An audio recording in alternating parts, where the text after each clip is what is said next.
Welcome back to the Yaka Digital Network, full of knowledge seekers. Get ready for another deep dive where we take a stack of research and pull out the most fascinating insights, just for you. Today, we're stepping beyond the everyday world. Yeah. Picture a realm interwoven with our own, Okay. a place of swirling mists and dreams taking shape, the ethereal plane. Oh.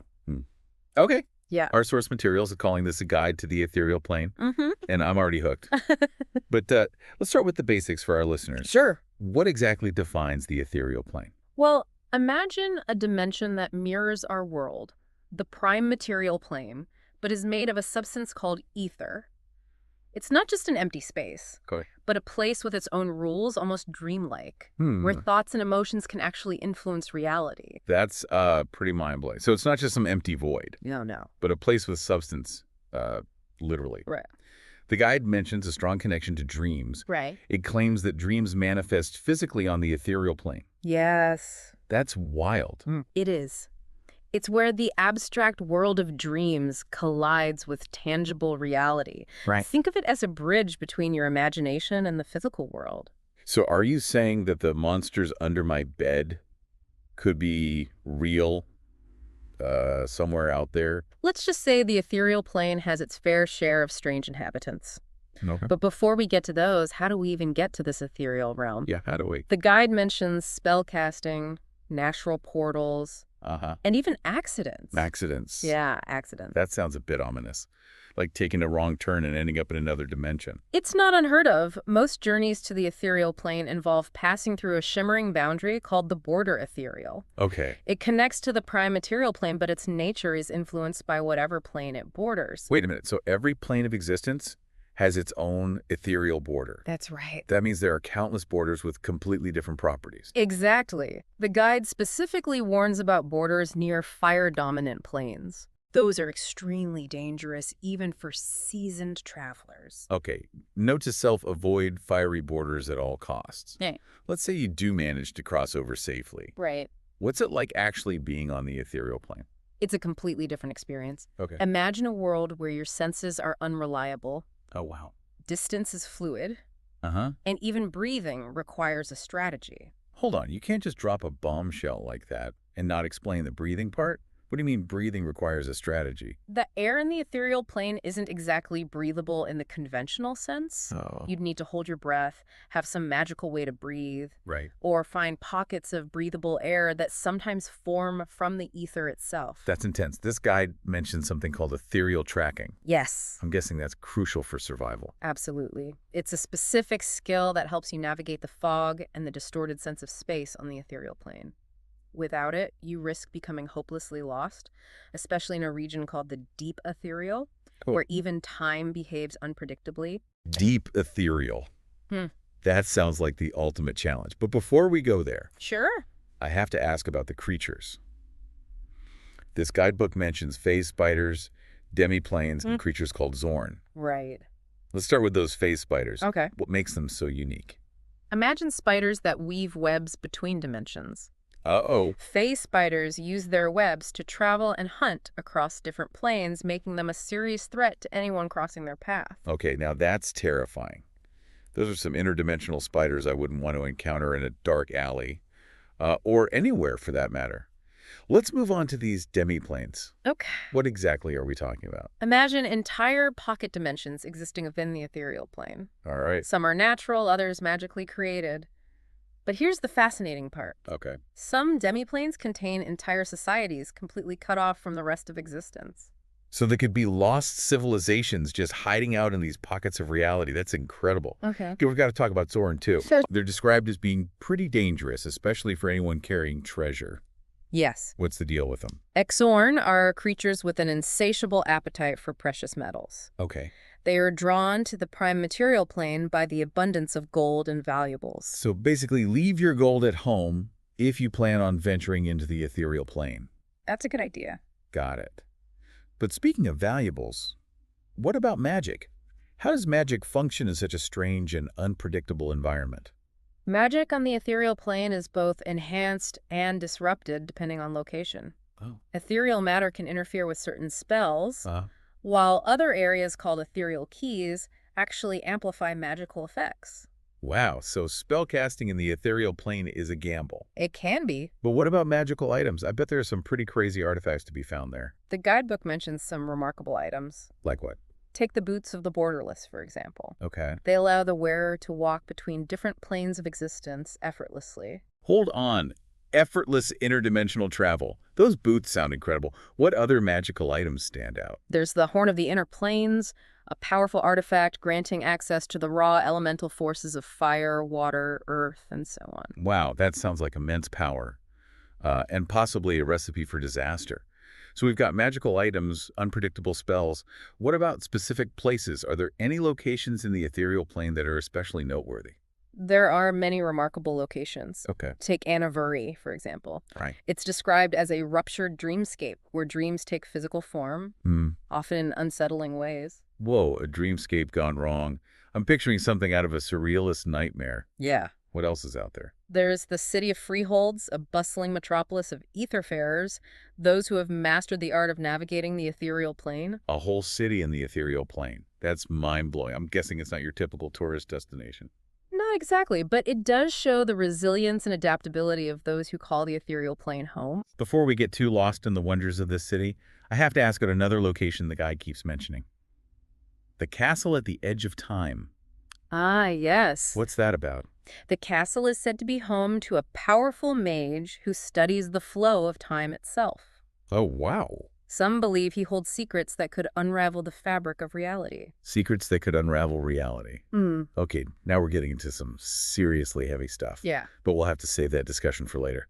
We've only just scratched the surface of the ethereal plane. Right. And I'm already hooked. Oh, there's so much more to uncover, from the bizarre creatures to the strange effects on time and space. This has been an incredible glimpse into the ethereal plane so far, and I'm eager to dive deeper. But before we do, we have to take a quick break. Oh. Don't go anywhere.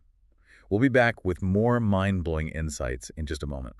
Welcome back, listeners. Now, before we delve deeper into specific locations, I think it's crucial to understand how the ethereal plane connects to other planes of existence. You're talking about those border ethereal zones, right? We touched on them briefly, but I'm still fuzzy on how they actually work. Imagine them as transition zones, but not just in terms of physical space. Right. They're where the very laws of reality begin to shift. The border ethereal takes on characteristics of the bordering plane, Right. influencing not only the elements, but even fundamental concepts like gravity or time. So it's not as simple as walking through a door. Yeah. Could you give an example of how these border zones could affect someone traveling through? Imagine a section of the border ethereal near the plane of air. You might suddenly find yourself incredibly light, Wow. almost weightless, Interesting. as the influence of that plane weakens the effects of gravity. So traveling through the border ethereal requires more than just physical preparation. Indeed, the guidebook specifically mentions vortex fronts that sweep through these border regions. They're like walls of elemental energy originating from the inner planes that can cause serious harm or even transport you to another plane entirely. Sounds intense. You're making it clear that a successful journey through the ethereal plane needs a whole lot more than just a good map. Indeed. Knowledge, careful planning, and the right skills are essential for safe passage. Speaking of skills, earlier we mentioned ethereal tracking. The guidebook says it's key to navigating the ethereal plane, Right. but it's a bit vague on the specifics. Yeah, I was wondering about that too. Does it involve some kind of special senses or tools? Ethereal tracking is more than just following footprints. Okay. It's about sensing the subtle currents of the ethereal plane, the flow of ether, the echoes of emotions and thoughts. Wow. It's an art that requires a heightened awareness of the plane's unique properties. So it's almost like a sixth sense, then attuned to the ethereal plane itself. That makes sense considering how distorted normal senses become there.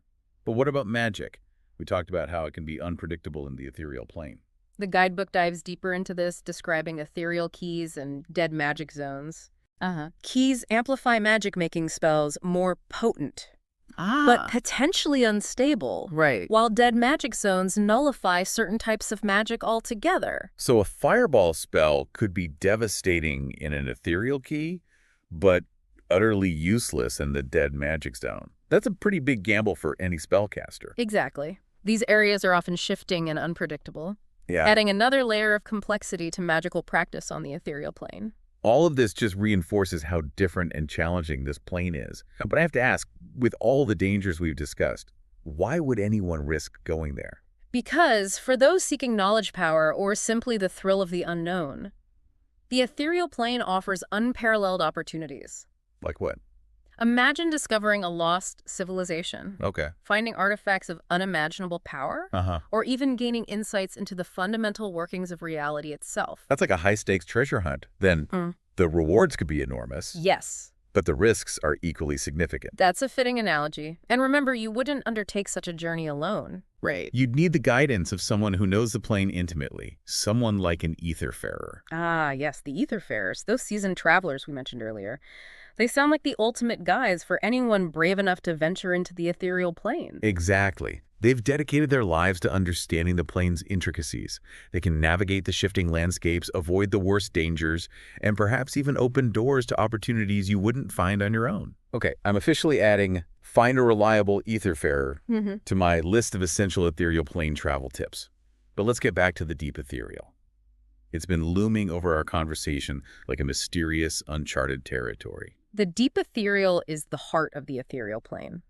It's a region of pure, undiluted ether where the laws of reality as we know them begin to break down completely. You said undiluted ether. What does that even mean? It sounds like it's even more ethereal than the ethereal plane itself. It's where the very fabric of reality becomes fluid and malleable. Right. Time operates on completely different principles. Uh-huh. Distance is meaningless, and even the concept of self can become distorted. I'm starting to get a sense of why the guide describes it as a place of both wonder and immense peril. It sounds almost Lovecraftian. What would draw someone to a place like that? Some are driven by a thirst for knowledge, seeking answers to the universe's deepest mysteries. Right. Others seek unimaginable power, believing they can harness the raw ether for their own ends. And then there are those who simply crave the chaos, the unpredictable, the thrill of pushing the boundaries of reality. They exist as well drawn to the edge of the abyss, testing the very limits of what it means to exist. But even the most seasoned travelers must be wary. What are some of the specific dangers they might face in the deep ethereal, aside from, losing their grip on reality entirely? The guide specifically warns of ether sickness. Ether sickness. It's a debilitating affliction that warps both mind and body. Oh, wow. Imagine hallucinations indistinguishable from reality, Okay. physical mutations, Oh. and a gradual erosion of one's sense of self. Okay, suddenly those pockets of breathable air in the ethereal plane sound incredibly appealing. But you mentioned rewards as well. What kind of discoveries might await someone brave enough to venture into the deep ethereal? Imagine finding echoes of creation itself, remnants of the primordial energies that birthed the multiverse. By studying them, one might gain insights into the fundamental nature of reality. So it's not just a chaotic void, there's a potential for enlightenment there as well. Precisely. The deep ethereal embodies the duality of the ethereal plane, a balance between creation and destruction, wonder and terror. Speaking of wonder, I'm curious about this wall of color mentioned in the guide. Right? What's that all about? The wall of color marks the boundary between the deep ethereal and the astral plane. Okay. It's a shimmering curtain of swirling colors, each hue representing emotions, thoughts, perhaps even memories. Are you saying you could actually see someone's past or future by studying the wall of color? It's a possibility, though a risky really? one. The wall is notoriously unstable, and those who delve too deeply into its secrets often pay a terrible price. It seems like a lot of things in the ethereal plane come with a hefty price tag. But one more question about the deep ethereal. How do you even travel in a place where distance is meaningless? Do you just teleport? It's less about physical movement and more about aligning your intentions with the flow of the deep ethereal itself. Okay. It's a matter of navigating possibilities rather than physical space. So you could end up anywhere or nowhere. That sounds incredibly disorienting, even for someone skilled in ethereal tracking.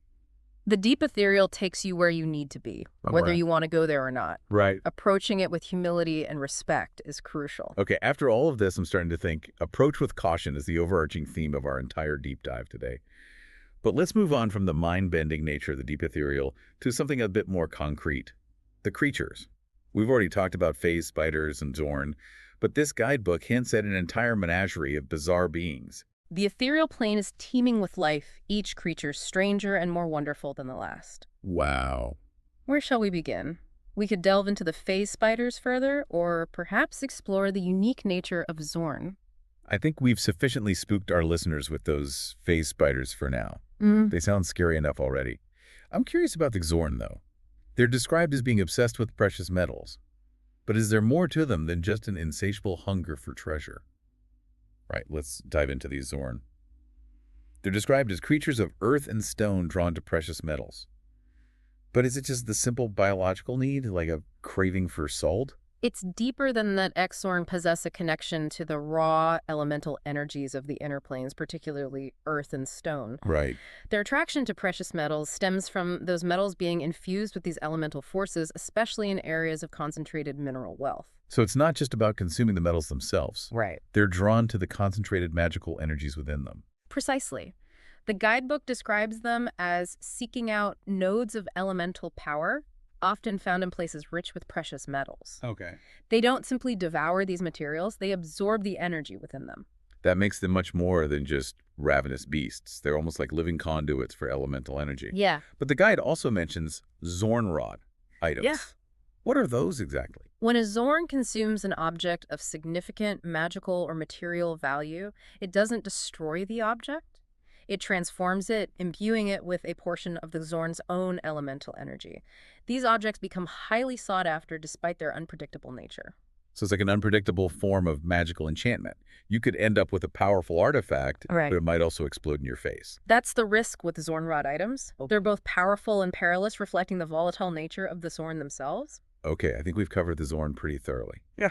Now I'm curious about another type of ethereal denizen ghosts. Are they just like the ghosts we hear about in spooky stories? You mean on the prime material plane? Yeah. Or is there something different about ghosts on the ethereal plane? Ethereal ghosts are distinct. They are souls in transition caught between the prime material plane and the afterlife. The ethereal plane acts as a kind of conduit, allowing spirits to linger before moving on. So the ghosts we might encounter on the ethereal plane are still tethered to the world of the living. Right. Their emotions and memories more potent. Exactly. They carry a rawness and intensity that makes them unpredictable and potentially dangerous. The guidebook specifically warns about poltergeists' manifestations of unresolved emotional energy. I've always imagined poltergeists as mischievous spirits throwing things around and making noises. Is that accurate, or is there more to them? While they can certainly cause those kinds of disturbances, poltergeists are capable of far more. They can manipulate objects with incredible force, their anger and anguish manifesting in dangerous ways. Their unresolved emotions warp the fabric of the ethereal plane itself. So it's not just about things going bump in the night. These poltergeists could pose a real threat to travelers. Absolutely. They are a reminder that on the ethereal plane, emotions have weight, and unresolved emotions can have devastating consequences. So far, we've talked about dangers, strange creatures, unpredictable magic. But the guidebook also describes the ethereal plane as a place of immense beauty. Can you paint us a picture of that side of this ethereal realm? The ethereal fog itself, while disorienting, can be breathtakingly beautiful. Imagine swirling colors and otherworldly luminescence that illuminates the landscape. There are places where the very fabric of reality seems to shimmer with an ethereal harmony. It sounds almost like a cosmic aurora borealis, constantly shifting and changing. But are there any specific locations that embody this ethereal beauty? There are countless wonders to behold. Imagine a demiplane where flowers bloom with solidified moonlight, or another where the sky is filled with constellations whispering secrets from the dawn of time. Wow, that's incredible. It's amazing to think that such beauty could exist alongside the dangers we've discussed. But speaking of specific locations, I'm still intrigued by those we touched on earlier. Ah, yes. The ruptured dreamscape of Anniversary, the bustling city of freeholds, and the enigmatic castle at the edge of time.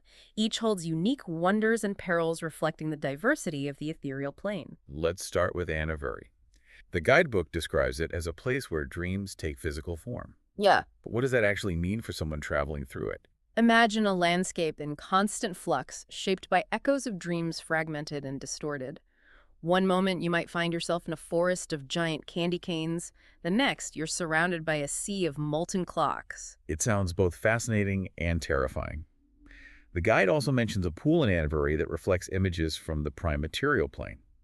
Yes. Is that like a magical security camera or something? It's more like a hazy, dream-tinged mirror. The images are fleeting, difficult to interpret, but for those seeking knowledge of the prime material plane, it's a tempting, though risky source of information. So you might get a glimpse of what's happening back home, You might. but it might not be a clear picture. Precisely. Yeah. What you see in Anniversary, especially in that pool, shouldn't always be taken at face value. Okay, next up is the city of Freehold's the Etherfarer's metropolis. What sets it apart from other cities aside from, floating in the middle of the ethereal plane? It's a melting pot of cultures and creatures, a testament to those who have not only survived but thrived in the ethereal plane. The city is a bustling center of trade and knowledge, reflecting the Etherfarer's mastery of this unpredictable realm. And is it as dangerous as other parts of the ethereal plane?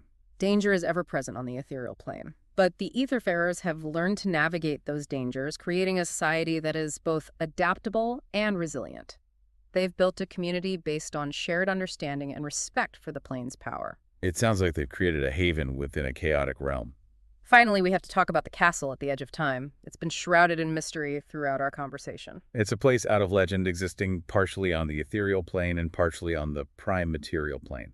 Its elusive nature and the rumors of its time-bending properties have fascinated travelers for centuries. Can you elaborate on those time-bending properties? Does time actually flow differently inside the castle? Some say that within its walls, the past, present, and future converge.